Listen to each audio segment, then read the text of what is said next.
ఓం శ్రీ సాయిరామ్. ఓంకార బీజరూపాయ సర్వేశాయ జగత్పతే ప్రథమాయ నమస్తుభ్యం శ్రీ సత్యసాయి గణాధిప. అహం సత్యబోధక. గ్రంథపట్న విశ్లేషణ కేసు పాటుకోటేశ్వరరావు, హైదరాబాద్. అందరికీ హృదయపూర్వకమైనటువంటి సాయిరామ్ అండి. మరి గత ఎపిసోడ్లో మీరు ఎన్నో విశేషాలు తెలుసుకొని ఉన్నారు. మరి కర్త కర్మ రెండు ఒకటిగానే ఉండాలి అనేటువంటి భారతీయ సంస్కృతిలో విశేషాలు చెప్పారు. ద్రష్ట దృశ్యాలు విశేషాలు మీరు చెప్పారు. పదార్థాల కొరకు ఒక రూమ్లో వెళితే పదార్థాలు మనకు కనబడితే గాని ఆ పదార్థాలు లెక్కేసేటువంటి మనిషి నేను ఒకడు ఉన్నాను అనేటువంటి విషయం మనకు అది ఉండదు అనేటువంటి విషయాలు కూడా చెప్పారు. వాదనలు ఎన్ని విషయాలు చెప్పారు. వాదన, జల్పము, తర్కము అనేటువంటి విషయాలు కూడా సాధన చేసుకున్నాం. సర్వసాధనలో సర్వేశ్వరుని యొక్క రెండు మార్గాలు అని కూడా చెప్పారు.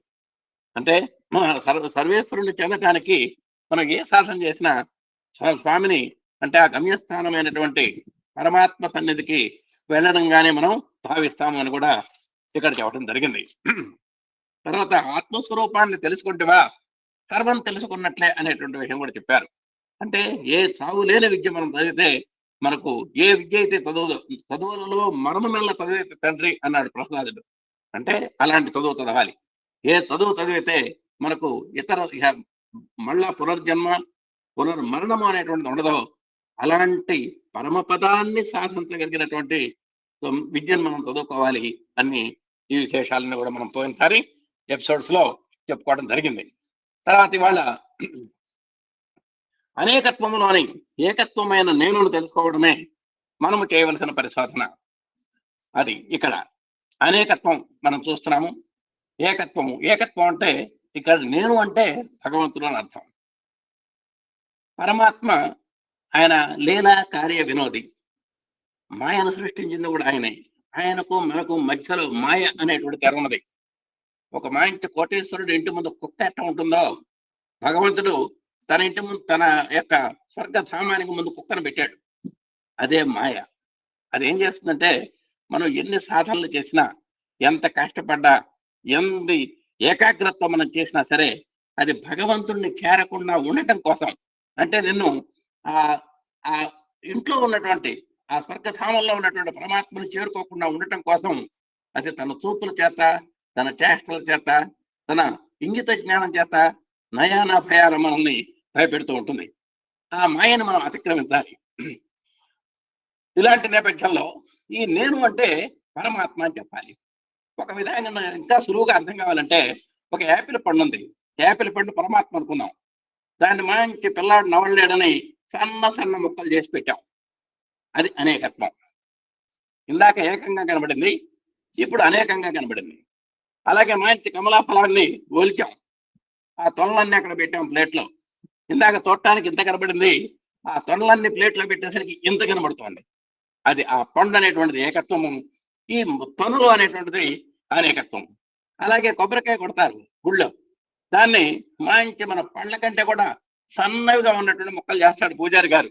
అంటే మనం 100 మందికి పెట్టాలి, కనీసం 2-3 ముక్కలు తప్పనన్న సన్నగా మన మంచి యవ్వనంలో ఉన్నటువంటి ఒక అమ్మాయి యొక్క దంతాలు ఎలా ఉంటాయో అలాంటి దంతాలలాగా కోస్తాడండి ముక్కలు. కోసి ఆ ప్లేట్లో పెడతాడు. ఇందాక మనకు ఉన్నది కొబ్బరికాయ అనేది ఒకటే, కానీ ఆ ముక్కల్లో అనేకత్వం కనబడుతుంది. అలాగే పరమాత్మ కూడా నేను అనేటువంటి పరమాత్మ 84 లక్షల జీవరాశులను సృష్టించాడు. ఇందాకటి పోలిక మాదిరిగానే ఉన్నది పరమాత్మే సృష్టించిన 64 లక్షల జీవరాశుల్ని. ఒక జగన్నాటకం, ఇది ఒక జగత్తు. ఈ నాటకము జగన్నాటక సూత్రధారి స్వామి.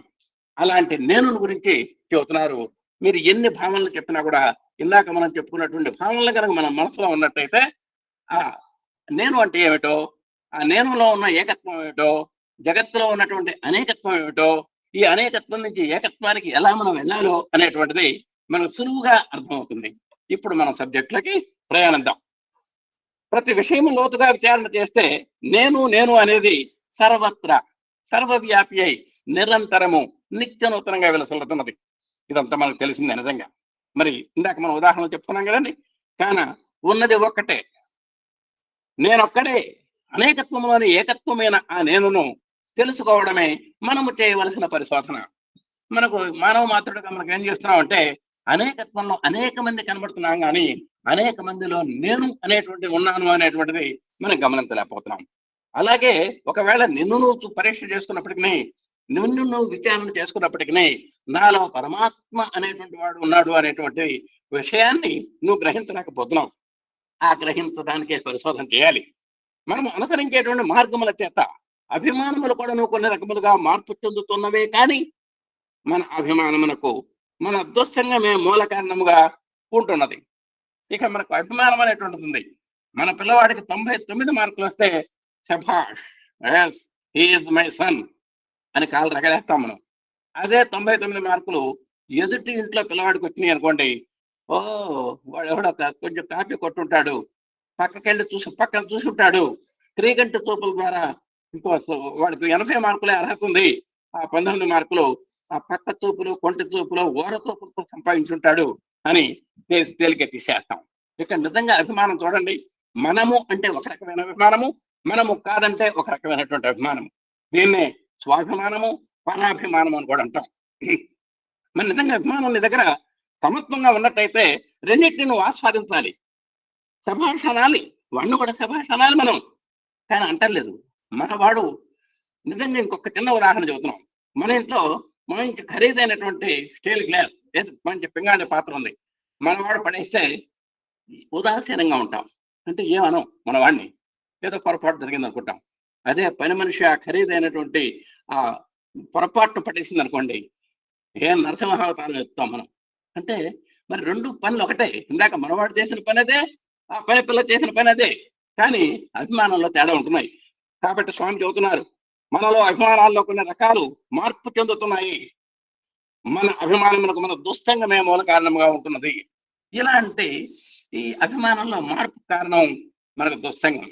ఇప్పుడు మనం ఏ స్థితిలో చేస్తున్నది సత్సంగం. అంత సత్పురుషుల యొక్క సమాగమం ఇది, మంచి మనసులు గల వారి యొక్క సమాగమం ఇది, మంచి జ్ఞానవంతులైనటువంటి వారి యొక్క సమాగమం ఈ సత్సంగం. కానీ దుస్సంగం ఎప్పుడైతే చేట్ల పేక ఆడుతూ నలుగురు కూర్చున్నారు అంటే దాన్ని మనం సత్సంగం అనడానికి లేదు, దుస్సంగం అనాల్సిందే. నలుగురు కలిసి మంచి బాటిల్ చేతుకొని తాగుతున్నారు అంటే అది దుస్సంగమే. ఇలాంటి వాటిల్లో ఎప్పుడైతే మనం కాలు పెడతామో మనలో మార్పు వస్తుంది, అభిమానంలో మార్పు వస్తుంది, నీ నా అనేటువంటి తేడా వస్తుంది. దీనికి చిన్న ఉదాహరణ చెప్పారు చూడండి. 15 సంవత్సరములకు పూర్వము మన అనంతపురం జిల్లాలో కానీ ఈనాటి ఆంధ్రప్రదేశ్ కానీ అన్ని చేరి మద్రాసు రాష్ట్రంగా ఉండేది. ఎక్కడి నుండి వచ్చారంటే మద్రాస్ స్టేట్ నుండి వచ్చాము అనేవారు. ఈనాడు మద్రాస్ స్టేట్ అనము, ఆంధ్ర స్టేట్ అంటాము. ఇవన్నీ మనం చేసుకున్నటువంటి మార్పులే కానీ సత్యమైనటువంటి అభిమానము కాదు. ఒకప్పుడు మనం అంతా కలిసి ఉన్నాం, మద్రాసీలు అనేవాళ్ళని మనల్ని ఆంధ్ర వాళ్ళు అనేవాళ్ళు కాదు. మంచి గట్టిగా ఒక 100 సంవత్సరాలు 60-70 ఏళ్ల క్రితం మాట్లాడితే గట్టిగా మద్రాసీలు అనేవారు మనల్ని.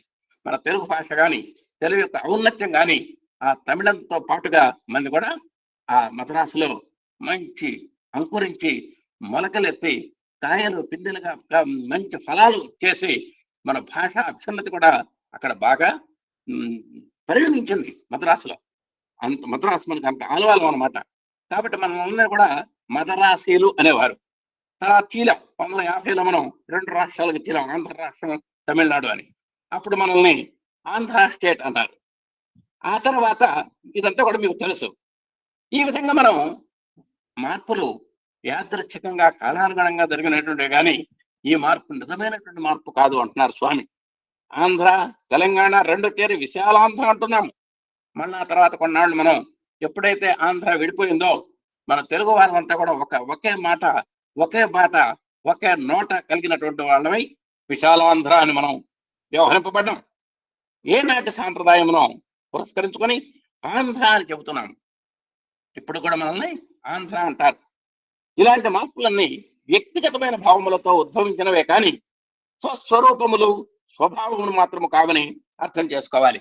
ఇవన్నీ కాలానుగుణంలో వస్తున్నటువంటి మన భౌతికమైనటువంటి, రాజకీయపరమైనటువంటి, సాంస్కృతికపరమైనటువంటి పరిణామాలే తప్ప నిజంగా ఇక్కడ ఈ స్వస్వరూపములు కాదు, నిజంగా స్వభావములు కాదు.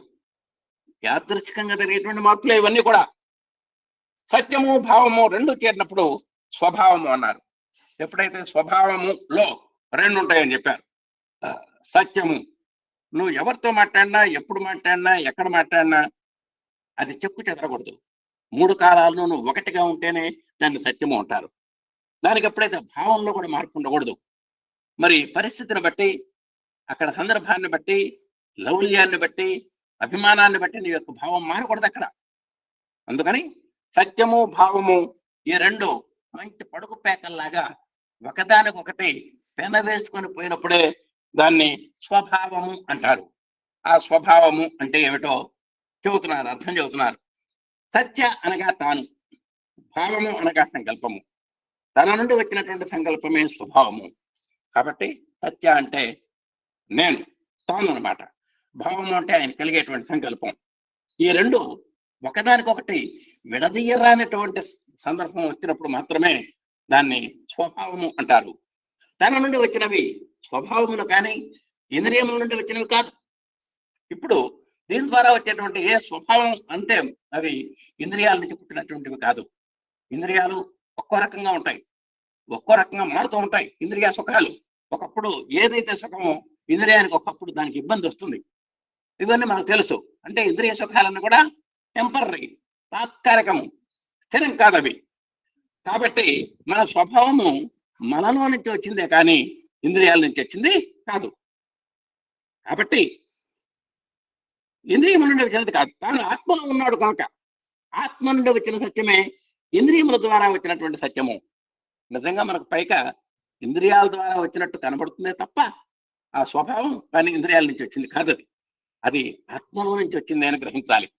అయితే మనకు కనబడేటువంటి వాళ్ళని చూడటానికి మాత్రము ఇది ఇంద్రియ ప్రేరణ, ఇంద్రియ ప్రలోభము, ఇంద్రియ ప్రకోపము లాగా మనకు కనబడుతూ ఉంటుంది.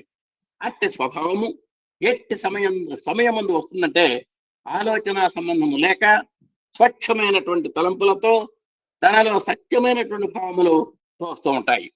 ఈ విధమైనటువంటి స్వభావం ఎలా ఉండాలంటే అది ఎప్పుడు చెక్కు చెదరుందై ఉండాలి, మరి స్వచ్ఛంగా ఉండాలి, అలాంటిదై ఉండాలి. అది అట్టి సమయంలోనే మెడిటేషన్ అంటారు. దీన్నే కాస్త ఇంగ్లీష్లోకి మనం తర్జుమా చేసుకుంటే మెడిటేషన్, ధ్యానము అని కూడా అనొచ్చు, ధ్యాన యోగం అని కూడా మనం చెప్పడానికి అవకాశం ఉంది. ప్రశాంతమైనటువంటి వాతావరణం నందు, మనస్సునందు చంచలత్వం లేకుండా దైవత్వానికి దానిని అంకితం చేసి నిస్వార్థంలో ఉన్నటువంటి సమయంలో తన యొక్క భావములు స్వచ్ఛమైనవిగాను సత్యమైనవిగాను పుడుతుంటాయి. ఇంద్రియములతో ఏమాత్రము కూడాను సంబంధం లేని సమయం ముందు సత్య స్వరూపము నిలబడుతుంది. కాబట్టి ఇక్కడ మరి అలాంటి చక్కటి స్వభావం మనకు కలగాలి అంటే వాతావరణం ప్రశాంతంగా ఉండాలి, మనసు నిర్మలంగా ఉండాలి, మరి మన మనసుని దేవుడికి అంకితం చేయాలి, మన స్వభావం నిస్వార్థ భావన కూడా ఉండాలి. అలాంటి సందర్భంలోనే అలాంటి సత్యమైనటువంటి నిత్యమైనటువంటి స్వభావం మనకు కలుగుతుంది. ఇది ఇంద్రియాలతో ఏమాత్రము సంబంధం లేనటువంటిది అని చెప్పారు. ఇంద్రియాల్లో ప్రమేయం ఉంటుంది తప్ప ఇంద్రియాల నుంచి వచ్చేటువంటిది మాత్రం కాదు. మానవుడు మాధవుని విశ్వసించకుండా పోవడానికి మొట్టమొదటి కారణము కోపము. మనమంతా కూడా మానవులు. స్వామి చెప్పినటువంటి బోధనలో మానవత్వం నుంచి మాధవత్వానికి ఎదగాలి అని చెబుతారు. అంటే ఉన్న స్థితి మనకు మానవ స్థితి అంటే మానవత్వం, ఉన్నత స్థితి మాధవత్వము. అలాంటి ఉన్న స్థితి అయినటువంటి మానవత్వం నుంచి ఉన్నతమైనటువంటి మాధవత్వానికి మనం ప్రయాణం చేయాలి అంటే మనకు ఒకటి అడ్డం వస్తుంది. అందుట్లో నెంబర్ 1 చాలా అడ్డం వస్తాయి. ఇందాక చెప్పుకున్నాం, మనం భగవంతుడు అనేటువంటి కోటేశ్వరుడు యొక్క భవనం ముందు మాయ అనేటువంటి కుక్క ఉందని చెప్పాం. దాని నొప్పగా మ్యాజిక్ చేస్తూ ఉంటుంది మనల్ని, ఆ గమ్యస్థానం చేరనివ్వదు. ఎంతో నిగ్రహము, ఎంతో సంయమనము ఉంటే కానీ దాని యొక్క ప్రలోభం తగ్గి మనం లోపలికి వెళ్ళడానికి అవకాశం లేదు. ఇంతకీ మనం మానవత్వం పరమడిస్తున్నటువంటి మనం మాధవత్వం వైపు వెళ్ళాలి అంటే ఆ దేవుడి వైపు మనం వెళ్ళాలి అంటే ఆ దేవుడి మీద ఏమాత్రము విశ్వాసం ఉండకుండా పోవాలి అంటే మనకు ఒక్కటే ఒక స్పిరిట్ బ్రేకర్ ఉంది, అది కోపము. ఆ కోపం వల్లనే మనం వెళ్ళలేకపోతున్నాం. నిజంగా మన పక్కింటి ఆయన బాబా గారిని కొలుస్తూ ఉంటాడు. ఆ పక్కింటి ఆయన మనకు పడదు. ఆయన మీద పడనటువంటి కేవలం ఆ కోపం చేత ఆయన కొలుస్తున్నటువంటి బాబా గారు కూడా బాబా గారి మీద కూడా మనకు కోపం వస్తుంది. నిజంగా బాబా గారి మీద మన కోపమే లేదు. కానీ మన పక్కింటి ఆయన బాబా గారిని కొలుస్తున్నాడు కాబట్టి, ఆ పక్కింటి ఆయన మనకు పడ్డాడు కాబట్టి, ఈయన మీద ఉన్నటువంటి కోపం కాస్త ఆ దేవుడి దగ్గరికి పోకుండా చేస్తోంది. అడ్డుకట్ట పడుతోంది అది. అది ఆ విధంగా ఇలాంటి ప్రేరణ కూడా మన లోకంలో జరుగుతూ ఉంటుంది. దీనికి ఒక ఉదాహరణ చెబుతున్నారు మన స్వామి. ఒక పండితుడు వేద శాస్త్ర ఇతిహాస పురాణములంతా వల్లిస్తూ శ్లోకములకు సరైనటువంటి అర్థం బోధిస్తూ గొప్పగా ఉపన్యాసం చెబుతూ వచ్చాడు. ఈ సాహిత్య సభకు పండితులంతా పెద్ద సంఖ్యలో హాజరయ్యారు. ఇతను గొప్ప విద్వాంసులుగా ఉంటున్నాడు. అందువలన ఇతను ఏ తెగకు చెందినవాడు అని వారిలో వారు నెమ్మదిగా గుసగుసలాడుతూ చర్చించుకోవడం మొదలుపెట్టారు. ఇతను వైష్ణవుడా లేక శైవుడా, ఇతని కులము మతము ఏమిటి అన్ని తర్కించుకుంటూ వచ్చారు. ఒక గొప్ప పండితుని దగ్గరికి పోయి నీవు ఏ తెగకు సంబంధించిన వాడమని అడగటానికి చాలా ఇబ్బందిగా ఉంటుంది. పైగా పండిత సమదర్శన అనే సూక్తి ఒకటి అడ్డంగా ఉంటుంది. ఈ పండితుని వద్దకు పోయి ఈ విధముగా ప్రశ్నించడం లోపల మన గొప్పతనం ఏదైనా తగ్గుతుందో ఏమిటోనని ఎవరికి వారే అడగకుండా వస్తున్నారు. ముందర ఇక్కడ ఇంతవరకు చూద్దామండి. సరే, ఓ పండితుడు మంచి వేదాలు శాస్త్రాలు ఇవన్నీ కూడా బోధిస్తున్నాడు. పెద్ద సంఖ్యలో హాజరయ్యారు. అందరికీ మనసులో ఒక మల్లగుల్లాలు పడ్డాయి. అసలు వాస్తవంగా ఈయన ఏ తెగకు సంబంధించిన వాళ్ళని గుసగుసలాడుతున్నారు. అంటే ఏమిటా గుసగుసలు అంటే, ఈయన వైష్ణవుడా అంటే విష్ణువుకు సంబంధించినటువంటి వాడా, శైవుడా శివ సంబంధి కూడా, ఈయన కులం ఏంటి మతం ఏమిటని తెలుసుకుందాం అనేటువంటి జిజ్ఞాస కలిగిందండి. సామాన్యంగా మనం కూడా గ్రూపుల్లో వాస్తవంగా మన కులాలు మన గోత్రాలు సాధ్యమైనంత మనకు తెలియవు. దేనికంటే మనం ప్రశ్న అయ్యాం. మీరు ఏ కులం అని, మీరు ఏ మతం అని, ఇవన్నీ కూడా మనం ప్రశ్నలు అయ్యాం. కాబట్టి మనం ఒక సఖ్యతగా ఒక పవిత్రమైనటువంటి భావంతో మనం ముందుకు పోతూ ఉంటాం. అలానే ఆ సభల వాళ్ళు కూడా అలాంటి ప్రశ్న వేయటానికి కొంచెం ఆభిజాత్యం అడ్డం వచ్చింది, అంటే అభిమానం అడ్డం వచ్చింది.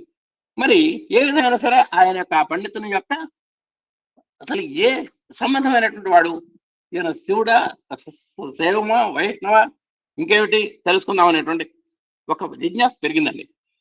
మన గొప్పతనం ఏదైనా తగ్గుతోందంటే ఏమిటోనని ఎవరికి వారే అడగకుండా వస్తున్నారు. అంటే నిజంగా ఆ విధంగా అడగటం కూడా తప్పే. ఈ రోజుల్లో మనం అడగటం కూడా తప్పే. మీరు ఏ కులం అని కానీ, మీరు ఏ మతం అని కానీ, మీరు ఏ దేవుణ్ణి ఆరాధిస్తారని కానీ, ఇవన్నీ కూడా మనం ప్రశ్న వేయటానికి మనకు అభిమానం అడ్డం వస్తుంది. ఒకనాడు వారిలో ఒక పండితుడు ఆ గొప్ప పండితుడిని భోజనానికి ఇంటికి పిలిచాడండి. కరెక్ట్ గా ఏ మంచి గొప్ప ఉపన్యాసకుడు అయినటువంటి మహాపండితుడిని, మంచి సాటి పండితుడు ఆయన భోజనానికి పిలిచాడు. అతనికి రుచికరమైన వంటలంతా కూడా చేయించాడు.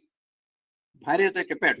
అతను తన భార్యతో అతను ఏ శాఖకు సంబంధించిన వాడో అతనిని కనుక్కోవాలంటే కష్టంగా ఉంటున్నది, పండితులు సతమతమైపోతున్నారు అనేటప్పటికీ ఆమె కొంచెం హేళనగా, ఏమిటండి మీ పండితులంతా చేరి ఇంత మాత్రం కనుక్కోలేరా? రేపు మన ఇంటికి భోజనానికి వస్తున్నారు కదా, రేపు నేను కనుక్కుంటానులేండి అండి. చూడండి, ఆడవాళ్ళకి ఎంత ఎంత గొప్ప తెలివితేటలు ఉంటాయి. స్త్రీని మనం సామాన్యంగా మామూలుగా లెక్కేస్తాం.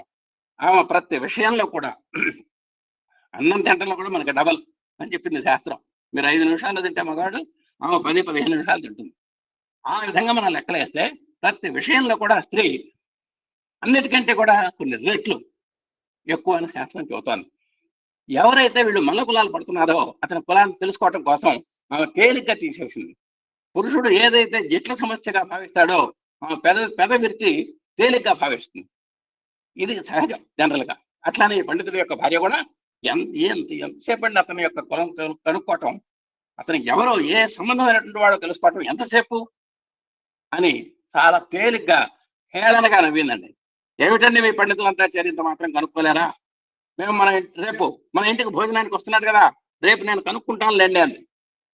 మరుసటి దినం ఆ పండితుడు భోజనానికి వచ్చాడు. చక్కగా భోజనం చేసి నిద్రిస్తున్నాడు. ఈ ఇంటికి ఇల్లాలకి అతని యొక్క కులం మతం కనుక్కునేటువంటి లక్ష్యం ఉంది కనుక ఆమెకు హోంవర్క్ అప్పు చెప్పాడు భర్త గారు. అదే మనసులో మెదులుతోంది.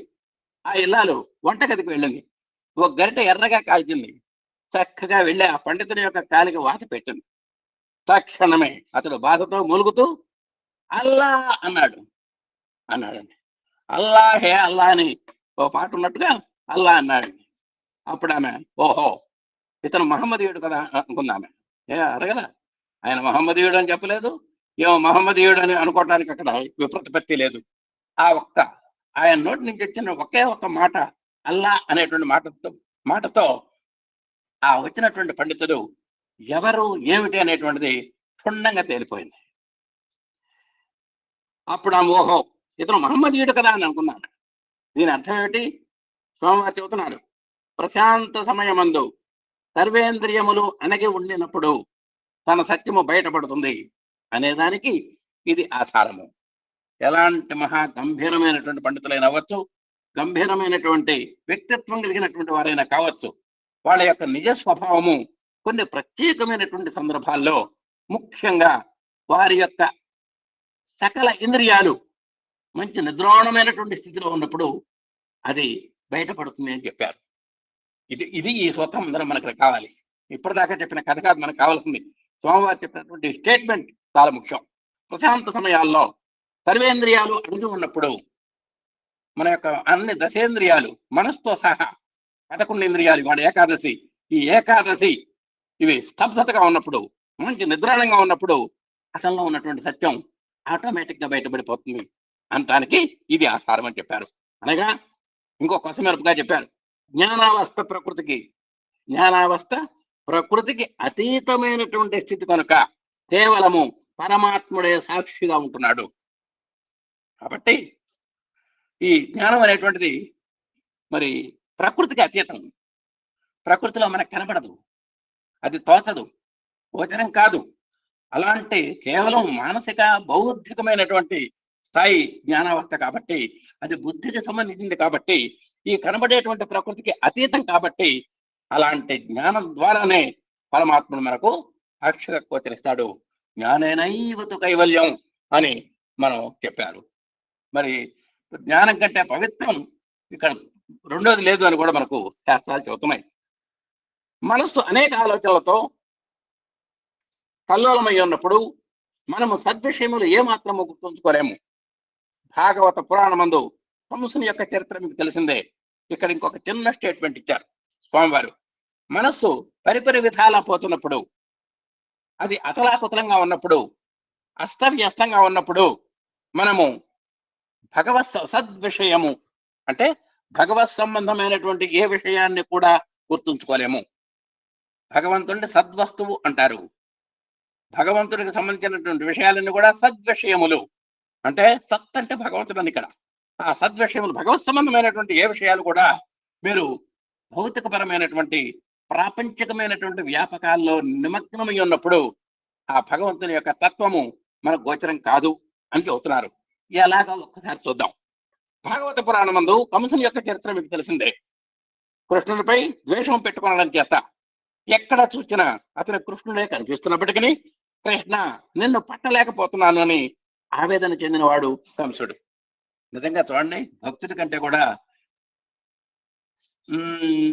వైరి అంటే ఆస్తికుడి కంటే కూడా నాస్తికుడికే ఎక్కువ కనబడుతుంటాడు భగవంతుడు.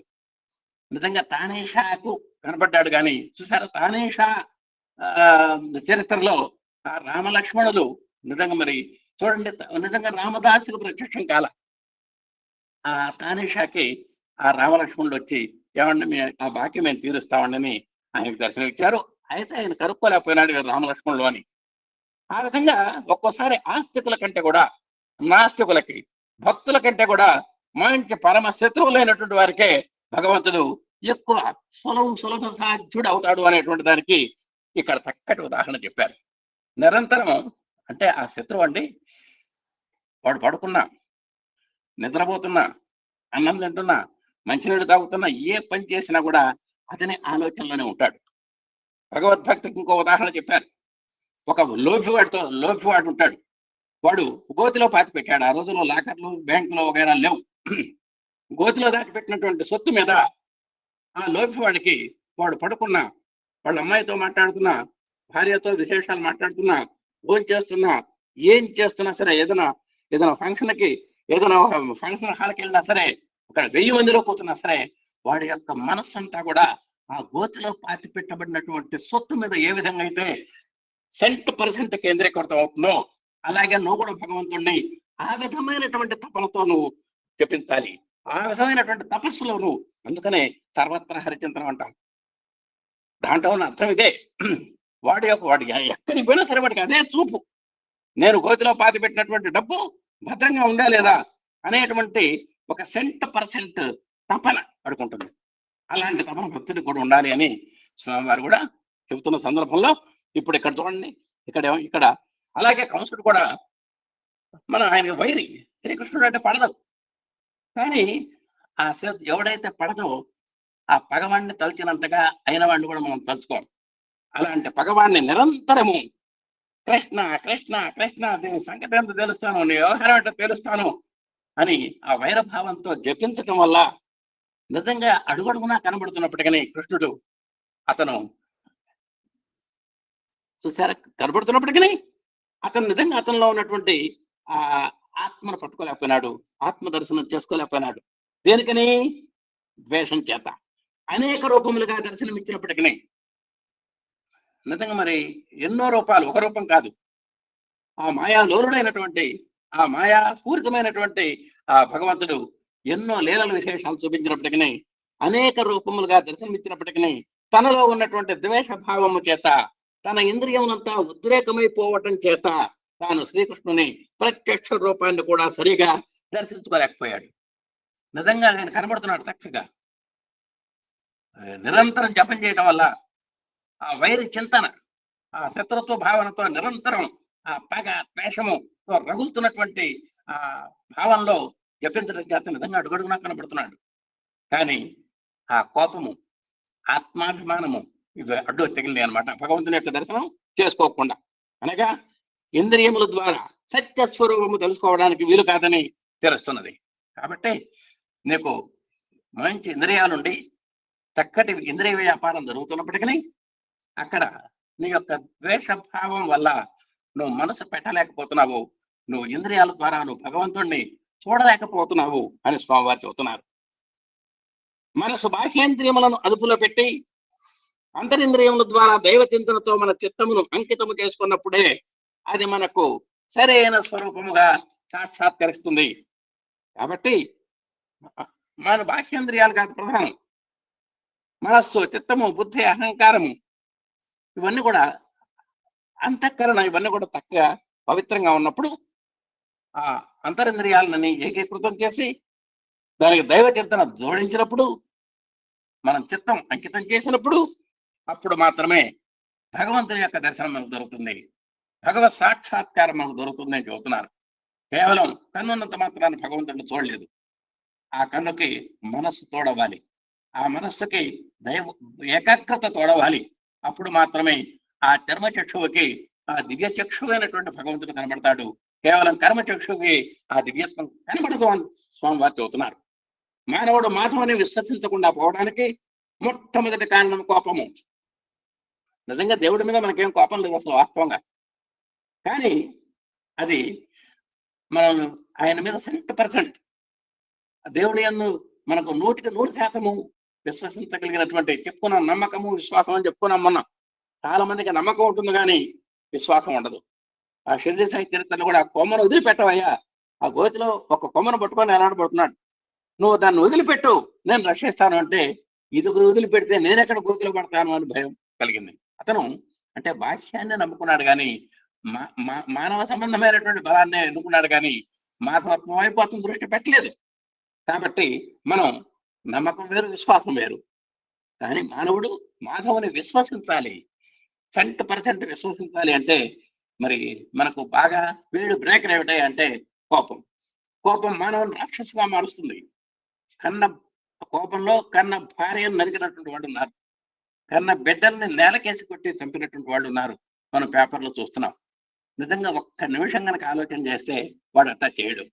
ఆ కోపంలో ఏం చేస్తున్నామో కూడా తెలియదు. ఒక్క క్షణంలో అందరి చేత ఛీ అనే పరిస్థితికి తెప్పించుకుంటుంది.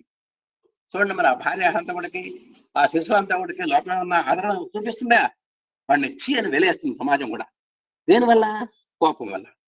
ఇంతకీ మనం ఆ కోపం దేనికి అడ్డం అవుతుంది? మాధవత్వం చూడటానికి మనకు అడ్డం అవుతుంది. భగవంతుడిని చేరటానికి అదో స్పీడ్ బ్రేకర్గా మనకు తయారవుతోంది. అంతేకాక మన శరీర శక్తిని, 3 నెలల శక్తిని ఒక్కొక్క తూరి కోపం వచ్చినప్పుడు కరిగింపజేస్తుంది. ఇది చాలా చోట్ల మనం చదువుకున్నాం. ఒక్కసారి కనుక తీవ్రమైనటువంటి ఆవేశంతో కోపానికి గురైనాము అంటే కొన్ని నెలలు తిన్నటువంటి ఆ ఎనర్జెటిక్ పవర్ మొత్తం కూడా హరించుకుపోతుంది. ఆ శక్తి అంతా కూడా ఒక్కసారిగా హరించుకుపోతుంది. శారీరక శక్తులు కానీ, మానసిక ఆధ్యాత్మిక శక్తులు కానీ అవి ఒక త్రుటిలో ఆ ఒక కొండంతా కూడా కరిగిపోయినట్టుగా మనం ఎన్నాళ్ళ నుంచో సాధన చేస్తున్నటువంటి ఆ బలాలన్నీ కూడా హరించుకుపోతాయి. బలహీనత వల్ల మరింత కోపం వస్తుంది. కోపం చూడండి, శేషం కోపేన పూర్యాత్ అంటే అనేవాడు ఒకటి ఉంది మనకు. ఏది లేకపోతే గృహస్థుడికి మొట్టమొదటి వచ్చేది కోపం అండి. ఇంట్లో ఏం అనుకున్నది అనుకున్నట్టు దొరకకపోతే, తను అనుకున్నది అనుకున్నట్టుగా దొరకపోతే గృహ యజమానికి మొట్టమొదటి వచ్చేది ఏమిటంటే కోపం. కోపం శేషేన పూరయేత్ అంటే చివరికి అన్ని కూడా కోపంతో హరించుకుపోతాయి అన్నమాట. కాబట్టి ఎప్పుడైతే మనం బలహీనపడ్డామో ఆ కోపం ఇంకా రెట్టింపు పెరుగుతుంది. కనుక బలహీనకే కోపం అధికమని మనకు అర్థమవుతున్నది. ఏమీ చేతగాని వాడికే కోపాలు ఎక్కువ. చేతైనటువంటి వాడు ఎంతో సహనంతో, ఎంతో సంయమనంతో, నిగ్రహంతో, ఒక నిమిషం కాకపోతే ఇంకో నిమిషానికైనా సరే దాన్ని సాధించి తీరతాడు. 5 నిమిషాలు లేట్ అవ్వచ్చు, ఆ కార్య సాధనకి కూరుకొని ఎడతెగనటువంటి శ్రమతో సాధిస్తాడు. బలహీనుడు చేయలేక చివరికి కోపానికి గురై చివరికి నిష్ఫలం అవుతాడనమాట. కనుక బలహీనకే కోపం అధికమైన మనకు అర్థమవుతున్నది. ఎవరు కోపపడుతుంటారో వారు బలహీనమనే చెప్పవచ్చును. కోపం బాగా ఉన్నటువంటి వాళ్ళు అసలు ససలైనటువంటి బలహీనలు అని స్వామివారు చెబుతున్నారు. ఎప్పుడు బలహీనలైపోతారో వారి స్వరూపాలు పూర్తిగా మారిపోతాయి. మనసులో తేడా వస్తుంది. ఎప్పుడైతే కోపం అనేటువంటి పదార్థం హృదయంలో చోటు చేసుకుందో ఆ చూపులో తేడా ఉంటుంది, మాటలో తేడా ఉంటుంది, మనసులో తేడా ఉంటుంది, ఆ భావ వ్యక్తీకరణలో తేడా ఉంటుంది. అన్నీ వస్తా ఓహో ఇప్పుడు ఏమైనా మూడు సరిగా లేదండి, మనం ఇంకోసారి వద్దాం పదండి అనేటువంటి స్థాయిలో మనం నిర్ణయించుకోవాల్సి వస్తుంది. అందువల్లనే కోపం మహాశత్రువు అన్నారు. తన కోపమే తన శత్రువు, తన శాంతమే తనకు రక్ష, దయ చుట్టంబవు, తన సంతోషమే స్వర్గము, తన దుఃఖమే నరకమంటారు సత్యమ సుమతి అని మనం సుమతి శతకంలో చెప్పారు. కాబట్టి తన కోపమే తన శత్రువు. ఈ కోపం అనేది ఎక్కడి నుంచో రాదు, మనలోనే ఉంది. కాబట్టి కోపం మహాశత్రువు అనేటువంటి విషయాన్ని మనం గమనించాలి. భగవత్ దర్శనం కోసము, భగవత్ సాక్షాత్కార నిమిత్తము మనకు బాగా అడ్డు తగిలేటువంటి ప్రథమ శత్రువు కోపము. దాన్ని వదిలితమా సర్వ సంతోషములు మన హస్తగతం అవుతాయి. నిజంగా దాన్ని ఒక్కదాన్ని వదిలిపెడితే చాలు. చూడండి, నన్ను వేణువుల గురించి చెప్పారు. ఆ వేణువు ఆ శ్రీకృష్ణుడి యొక్క పెదవుల దగ్గరికి వెళ్ళింది అంటే అది మొత్తాన్ని త్యాగం చేసేసింది, అది మొత్తాన్ని వదిలేసింది. తనలో ఉన్నటువంటి ఈ అహంకార మమకారాలన్నింటినీ కూడా వదిలేసి చివరికి డొల్లగా మారిన తర్వాత మాత్రమే, అంటే సర్వసంగ పరిత్యాగం చేసిన తర్వాత మాత్రమే అది శ్రీకృష్ణుడి యొక్క అధరామృతాన్ని గురాలగలిగింది ఆ వేణువు. కాబట్టి మనం అన్ని కనుక వదిలినట్లయితే సర్వ సంతోషాలు మన హస్తగతం అవుతాయి. కాబట్టి భగవంతుల్లో దీన్నే మన సంపూర్ణ శరణాగతి అని కూడా అంటాం. జీవితం మనకి ప్రమాదం తెస్తుంది కోపము. ఇక మన జీవితంలో చాలా ప్రధానమైనటువంటిది కోపం అండి. కోపము కలిగిన వారికి ఏ పని ఉపనింపకుండా ఎగ్గులు కలుగును, పాపపు పనులను చేయొచ్చు, చీ పొమ్మనిపించుకున్నట చేకూరుసుని అని ఓ పద్యం చెప్పారు ఇక్కడ. ఈ కోపం గల వాళ్ళకిట ఏ పని ఫలించదు, పైగా ఎగ్గులు కలుగును, అడుగడుగున ఆటంకాలు కలుగుతాయి. కాబట్టి పాప పనులను చేస్తూ చీ అనిపించుకునే దానికంటే మనం ఎంతో సంయమనంతో కోపం లేకుండా ఉండటమే చాలా మంచిదని దీనికి సారాంశంగా చెప్పొచ్చు. తన కలిమి భంగపుచ్చును, తన కొంగల గౌరవము దగ్ధము చేయును, తన వారల కెనసేయును, జనులకు గర్వంబు వలన సర్వంబు చెడును అని మనకు పద్యం చెప్పాయండి. తన కలిమి భంగపు, ఎప్పుడైతే కోపం ఉన్నదో మన సిరి సంపదలన్నీ కూడా ఆ కోపంతో మరి విపరీతమైనటువంటి నిర్ణయాలు తీసుకొని అనాలోచనలు చేసి దురాలోచనలకు పాల్పడితే ఆ సంపదలన్నీ కూడా హరించుకుపోతాయి. మనకు గౌరవం కూడా తగ్గిపోతుంది. మనకి ఏమాత్రం గౌరవం ఉన్నా కూడా గౌరవం మంట కలిసిపోతుంది. తన వారలకు ఎడసేయను, మనకు బంధుమిత్రులంతా కూడా చాలా దూరం అయిపోతారు. మన ఇంటికి ఎవరు రారు. అక్కడ చెప్పులు ఇడిచేవాడు ఎవడు ఉన్నాడు. మనం కోపంతో ఉంటే, మనం ప్రేమగా ఉంటే వస్తారే తప్ప కోపంతో మిడిచిపడుతుంటే ఎవరు రారు. జనులకు గర్వము వలన సర్వము చెడును. కాబట్టి దానివల్ల గర్వం కూడా వస్తుంది. కోపంతో వదలదు. ఆ కోపం మన గర్వానికి కారణం అవుతుంది. ఆ గర్వం కూడా మన 8 రకాలు ఉన్నాయి. ఆ 8 రకాల్లో ఏ గర్వం ఉన్నా సరే మనం చెడిపోతాము అని. కాబట్టి వీటన్నిటికీ బేస్ ఏమిటయ్యా అంటే కోపము. కాబట్టి మన జీవితంలో ఆ కోపాన్ని కనుక పక్కన పెట్టగలిగితే, మనకు ఈ మధ్య ఎవరో చెప్పారు సత్సంగంలో, కోపాన్ని కాశీలో వదిలేశామని. ఏం వదిలేరండి? కోపం వదిలేశాను. ఏం వదిలేరండి? కోపం వదిలేశాను. ఏం వదిలేరండి? కోపం వదిలేశాను. ఈ విధంగా 10 సార్లు ఏం వదిలేశారంటే ఎన్నిసార్లు చెప్పాలయా కోపం వదిలేశానని అని ఇరుసుకుపడ్డాట. అంటే ఇప్పుడు ఆయన నిజంగా కోపాన్ని వదిలిపెట్టాడో లేదో ఆయన మాటల ద్వారా మనకు అర్థమైంది. ఈ విధంగా మనం మన మధ్య ఎవరో సత్సంగంలో చెప్పారు. కాబట్టి కోపం వచ్చిన సమయం మందు ఆహార విహారము ద్వారా కోపము రావచ్చును. నిజంగా మంచి ఆవకాయ తిన్నాం అనుకోండి, ఆవకాయలు మాగాయలు మంచి ఊరగాయలు తింటే కోపానికి ఇబ్బంది లేదు. హాయిగా స్టోర్ రూమ్ లో స్టాక్ అయిపోతూ ఉంటుంది. తిన్న కొద్ది కూడా కిలోలు అక్కడ స్టాక్ అయిపోతుంటుంది. కాబట్టి ఉప్పు కారాలే మనం కారణం. కాబట్టి ఆహార విహారాల ద్వారా కోపం వస్తుంది. కాబట్టి వాటిలో మనం కంట్రోల్ చేసుకోవాలి. దానిని అణగదొక్కుటకు ప్రయత్నం చేయాలి. అంటే ఆహార వ్యవహారాల్లో మనం చాలా నియంత్రణగా ఉండాలి. ఏది సముచితమో ఏది అనుచితమో చూసుకొని అలాంటి ఆహారాన్ని మన ఇంట్లోనే కాదు ఎవరింటికి వెళ్ళినా సరే మనకు సంబంధించినటువంటిది, మనకు కావలసింది, మనకు అనువైందే తినాలి తప్ప వాళ్ళు పెట్టారని పెట్టింది కనుక తింటే మన పని ఖాళీ. ఆ సమయంలో ఆ స్థానం వదిలి ఏకాంత ప్రదేశంలో కూర్చోవాలి. కోపం వచ్చినప్పుడు నివారణ ఉపాయాలు కొన్ని చెప్పారు ఇక్కడ. ఎప్పుడైతే నీకు కోపం వచ్చిందో, ఎవరిని చూస్తే నీకు ఒళ్ళు మండిపోతుందో, ఎవరిని చూస్తే నీకు ఒళ్ళంతా కారం చూసినట్టుంటుందో, వెంటనే ఆ వ్యక్తి కనబడకుండా అవ్వాలంటే మనం పక్కెళ్ళిపోవాలి. ఒక భార్య మీద కోపం వచ్చింది అనుకుందాం కాసేపు, వెంటనే ఆ ఇల్లు వదిలిపెట్టి మనం వరండాలకు ఆ కాంపౌండ్ లోకి వెళ్ళిపోవాలి. లేదా ఏదో ఒక మరొక ప్రదేశానికి వెళ్ళాలి. పోనీ డూప్లెక్స్ ఏదైనా అయితే డాబా మీదకి వెళ్ళిపోవటం. అప్పుడు కొంతవరకైనా తగ్గించుకోవడానికి అవకాశం ఉంటుంది. ఇవే కాకుండా ఇంకేదో కొన్ని విశేషాలు కూడా చెప్పారండి. కొన్ని మధ్య కోపానికి బాగా కోపం వచ్చినప్పుడు నీ మొహాన్ని అద్దంలో చూసుకో. నువ్వు కనబడవు అద్దంలో, రావణాసురుడు కనబడతాడు, ఏ దుర్యోధనుడో కనబడతాడు, ఏ దుశ్శాసనుడో కనబడతాడు. ఇదేంటి మనం దుశ్శాసనంలాగా కనబడుతున్నాం, మనం దుర్యోధనులాగా కనబడుతున్నాం ఏంటని మన మీద మన ప్రతిబింబం మీద మనకే అసహ్యం వేస్తుంది. అలాగే ఇంకో ఉపాయం చెప్పారు. ఒక తెల్లని మంచినీరు కాసింత తాగమన్నారు. తాకి ప్రశాంతంగా కూర్చుంటే ఆ కోపం తగ్గుతుందని చెప్పారు.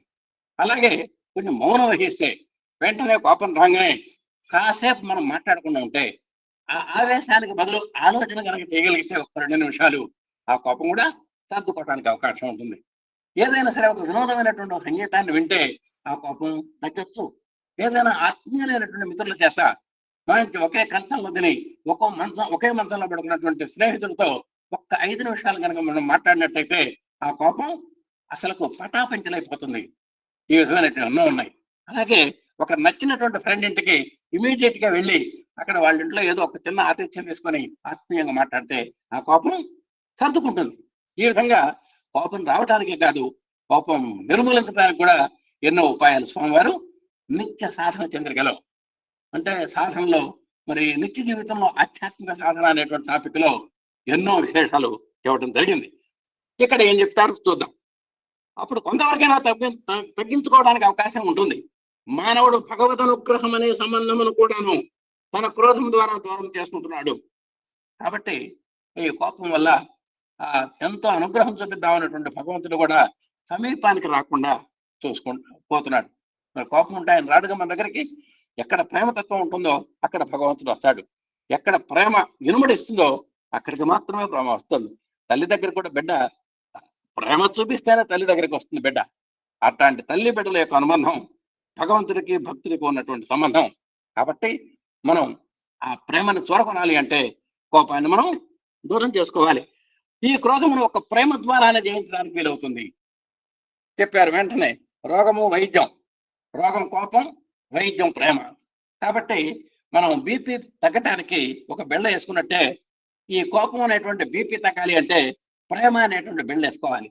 అలాంటి ప్రేమ అనేటువంటి బిళ్ళ వేసుకుంటే మనం అంటే ప్రేమించడం అంటే ఏమీ లేదండి, మనం ఆత్మీయంగా మాట్లాడగలగాలి.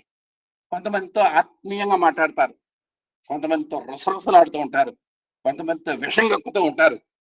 ఇవన్నీ కూడా పరిస్థితులన్నీ మనకు తెలుసు. నిత్య జీవితంలో ఇవన్నీ కూడా మనం అనుభవిస్తున్నాం. కానీ వీటినన్నిటి మీద నియంత్రణ చేసుకొని అందరితో సమానంగా, ఇందాక పండిత సమదర్శన అని చెప్పాడు, ఒక బ్రాహ్మణుని యందు, గోవు యందు, కుక్క యందు, కుక్క మాంసం తినేటువంటి చండాలని యందు, వీటన్నిటి యందు సమదృష్టి ఎవరికి ఉంటుందో వాడు పండితులు అని చెప్పాడు. ఇందాక అక్కడ పండిత సమదర్శన అని వచ్చింది. అలాంటి సమదృష్టి ఎప్పుడైతే మనకు ఉన్నదో, స్వ పర అనేటువంటి భావం మనకు ఎప్పుడైతే ఉండదో, నీ నా అనేటువంటి తేడా ఎప్పుడైతే మనకు ఉండదో, అప్పుడు మాత్రమే ప్రేమ అంకురిస్తుంది, చిగురిస్తుంది, మరి చక్కగా ప్రతిఫలిస్తుంది కూడా. అలాంటి ప్రేమను మనం నెమ్మదిగా అలవర్చుకోవాలి. మనం స్వామివారి ఎన్ని ఉపన్యాసాలు చెప్పినా లవాల్ సర్వాల్ అనేటువంటి విషయం మనం రోజు జపం చేస్తూ ఉంటాం. ఆ లవాల్ అనేటువంటి దాంట్లో చెప్పటంలో ఎంత తేలిగ్గా ఉందో ఆచరించడంలో అంత కష్టం. సర్వాల్ చాలా చక్కగా ఉంది, కానీ మనం పక్కింటి వాడికే మనం సహాయం చేసేటువంటి పరిస్థితి లేనప్పుడు ఇక సర్వాల్లో ఉన్నటువంటి అర్థం ఏముంది అక్కడ? అన్య మార్గం ద్వారా వీలు కాదు. నువ్వు ఏదైనా సరే భగవంతుని అనుగ్రహం పొందాలి అంటే కోపాన్ని తీసి పక్కన పెట్టాలి, ప్రేమని అలవర్చుకోవాలి. ఒకవేళ ప్రేమ కాకుండా ఇంకేమన్నా వెళ్ళుందండి, మరి భగవద్ అనుగ్రహానికి ఇంకేమన్నా మార్గం ఉన్నదా అంటే అన్య మార్గం ద్వారా వీలు కాదు. వేరే మార్గాలు లేవు. ఒక్కటే ఒక్క దారి ఉన్నది భగవంతుడు చేరుకోవాలంటే, ఇట్ ఈజ్ కాల్డ్ లవ్. అది కూడా పవిత్రమైనటువంటి ప్రేమ ఉండాలి. ఆ ప్రేమలో కూడా మళ్ళా తాను సరుకు ఉండకూడదు. ఆ విధంగా మనం చాలా జాగ్రత్తగా ఉండాలి. ఈనాటి పలుకులలో ప్రేమ పలుకులు ఏవో, వ్యర్థ పలుకులు ఏవో అస్సలు అర్థం కాకుండా పోతున్నది. చాలా మంది మాట్లాడుతూ ఉంటారు, ప్రేమగా మాట్లాడుతుంటారు, నొసలు అక్కడ ముడుచుకుంటూ ఉంటారు. అంటే మాటలో ప్రేమ ఉంటుంది కానీ హృదయంలో ప్రేమ ఉండదు. కాబట్టి ఇవన్నీ కూడా ప్రేమ పలుకులు కాదు, వ్యర్థ పలుకులు, దండకమైన మాటలే. పలుకులు ప్రేమగా ఉంటుంటాయి, పనులు విషంగా కనిపిస్తాయి. చూడండి ఎంత తీయగా మాట్లాడతారు. తీయగా మాట్లాడే వాళ్ళు గోతులు చేస్తారు, వాళ్ళు ఎంతో మోసం కూడా చేస్తారు, నయవంచనలు చేస్తారు. పలుకుల్లో ఉండినటువంటి మధుర భావములనే పనులలో ఉపయోగపెట్టినప్పుడు ఎంత పవిత్రమైనటువంటి స్థితినైనా మనం పొందవచ్చును. కాబట్టి నువ్వు పలుకుల్లో కాదయ్యా, నీ హృదయంలో కూడా ఆ మాధుర్యం ఉండాలి. హృదయాంతరాలలో నుంచి నీకు రావాలి. అట్లాంటి పవిత్ర స్థితి ఉన్నప్పుడే మనం భగవంతుడిని పొందగలము. ఇంటి పేరు కస్తూరి వారు, ఇంటి నిండుకు గబ్బిడాల కంపెనీలు. ఇది మనం చక్కటి సామెత చిన్నప్పటి నుంచి నేర్చుకుంటాం. కస్తూరి మంచి ఎంత పరిమళిస్తుంది, అది చూడటానికి నల్లగా ఉంటుంది, పరిమళాలు గుబాడిస్తూ ఉంటుంది కస్తూరి. మరి ఇంటి పేరేమో కస్తూరి వారు అంటే మంచి పరిమళాలు వెదజల్లేటువంటి వారు. కానీ ఇక్కడ చూస్తుంటే ఇంట్లో అన్ని కూడా గబ్బిలాలే అనేటువంటిది స్వామి చక్కగా చమత్కరించారు.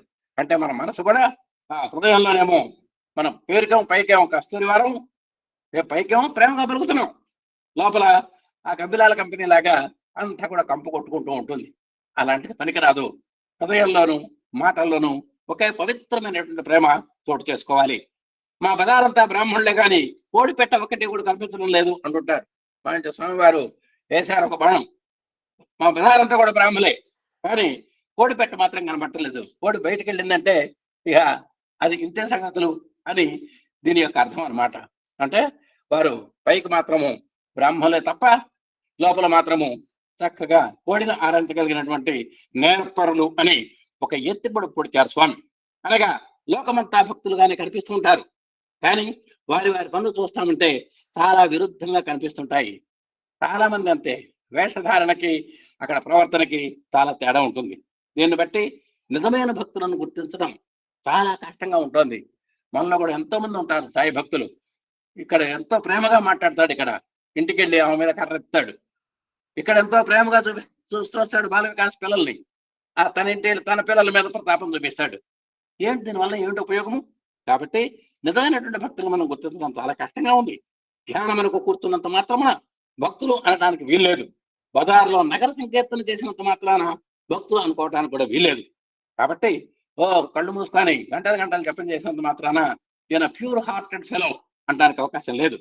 అలాగే బజార్లో నగర సంకీర్తనలో మంచి ఈ వేధులంతా కూడా వినబడినాయి, వినబడేంత బిగ్గరగా పాడుతున్నాడు, ఈయన మహాభక్తుడు కాబోలు అంటే ఆయన ఇంటికి వస్తే ఆయన ప్రవర్తన వేరుగా ఉంటుంది. ఈ విధంగా కొన్ని మధురమైనటువంటి భావాలని ఆ అహం సత్యబోధక గ్రంథ పఠన విశ్లేషణ ద్వారా స్వామి యొక్క చెప్పినటువంటి ఎన్నో అమూల్యమైనటువంటి విషయాలు ఇవాళ మనం తెలుసుకున్నాము. ముఖ్యంగా కోపం అనేటువంటి దాని మీద ఇవాళ చాలా కేంద్రీకరణ జరిగింది. నేను అనేటువంటి దాన్ని ఎలా గుర్తించాలి అనేటువంటిది చెప్పారు. నేను అంటే భగవంతుడు అని చెప్పుకున్నాం. ఆ భగవద్ దర్శనంలో మనం ఎలా ఉండాలి, కోపాన్ని ఎలా నివారించుకోవాలి, ప్రేమను ఎలా ఇనుమడింప చేసుకోవాలి, మనం భక్తుడిగా మనకు ఉండవలసిన లక్షణాలు ఏమిటి, బాహ్యంగా ఎలా ఉంటున్నాము, అంతరంగంలో ఎలా ఉంటున్నాము, ఇవన్నీ కూడా స్వామి మనల్ని కూడా ఎక్స్రే తీసి ఇవాళ చూపించినట్టుగా కనబడుతోంది. మనల్ని ఎక్స్రే తీశారు స్వామివారి వాళ్ళ. ఆ ఎక్స్రేలో వేరే విధంగా కనబడుతోంది, మనం పైకి ఒక రకంగా కనబడుతున్నాము, ఎక్స్రేలో మరొక రకంగా కనబడుతోంది.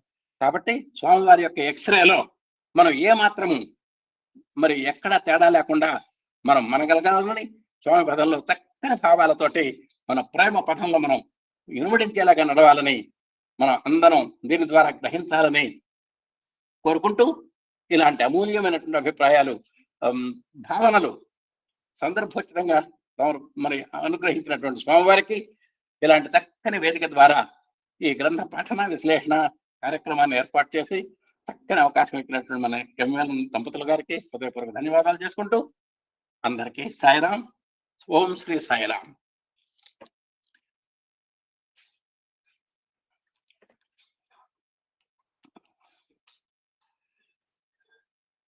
అమ్మ stop recording.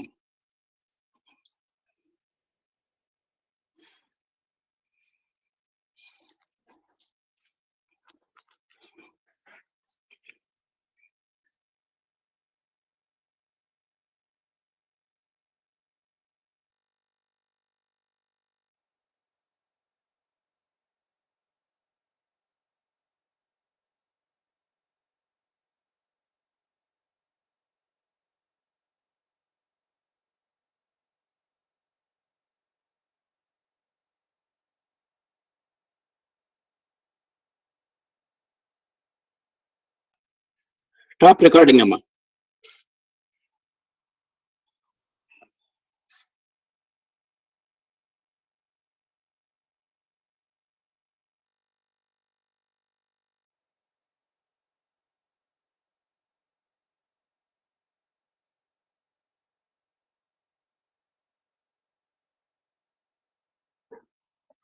Padma, please stop recording.